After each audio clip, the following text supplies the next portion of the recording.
was its length, and 5 cubits its width. It was square, and its height was 3 cubits. He made its horns on its 4 corners. The horns were of one piece with it, and he overlaid it with bronze. He made all the utensils for the altar, the pans, the shovels, the basins, the forks, and the fire pans. All its utensils he made of bronze. And he made a grate of bronze network for the altar, under its rim, midway from the bottom. He cast 4 rings for the 4 corners of the bronze grating, as holders for the poles. And he made the poles of acacia wood, and overlaid them with bronze. Then he put the poles into the rings on the sides of the altar with which to bear it. He made the altar hollow with boards. He made the laver of bronze, and its base of bronze, from the bronze mirrors of the serving women who assembled at the door of the tabernacle of meeting. Then he made the court on the south side. The hangings of the court were of fine woven linen, 100 cubits long. There were 20 pillars for them, with 20 bronze sockets. The hooks of the pillars and their bands were silver. On the north side, the hangings were 100 cubits long, with 20 pillars and their 20 bronze sockets. The hooks of the pillars and their bands were silver.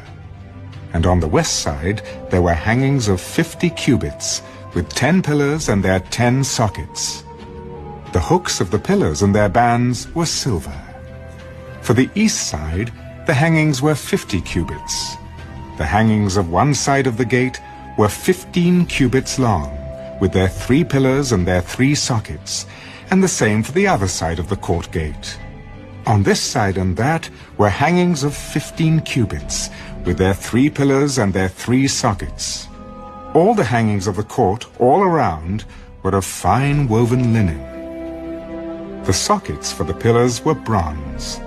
The hooks of the pillars and their bands were silver, and the overlay of their capitals was silver, and all the pillars of the court had bands of silver. The screen for the gate of the court was woven of blue, purple, and scarlet thread, and of fine woven linen. The length was 20 cubits, and the height along its width was 5 cubits, corresponding to the hangings of the court. And there were 4 pillars with their 4 sockets of bronze. Their hooks were silver, and the overlay of their capitals and their bands was silver. All the pegs of the tabernacle and of the court all around were bronze.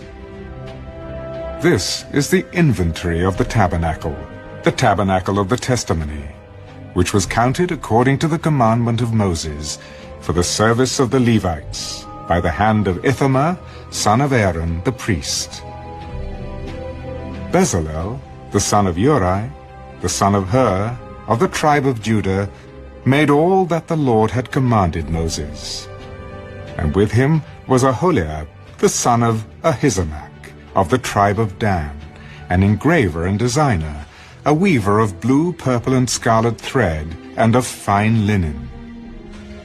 All the gold that was used in all the work of the holy place, that is, the gold of the offering, was 29 talents, and 730 shekels, according to the shekel of the sanctuary.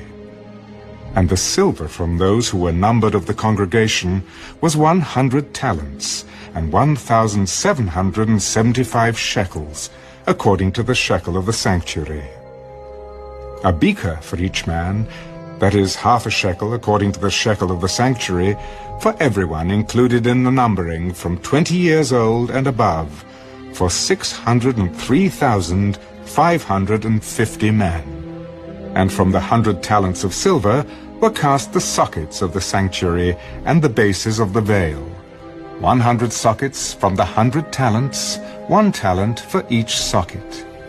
Then from the 1,775 shekels he made hooks for the pillars, overlaid their capitals, and made bands for them.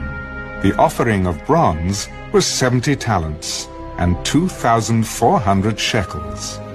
And with it he made the sockets for the door of the tabernacle of meeting, the bronze altar, the bronze grating for it, and all the utensils for the altar, the sockets for the court all around, the bases for the court gate, all the pegs for the tabernacle, and all the pegs for the court all around.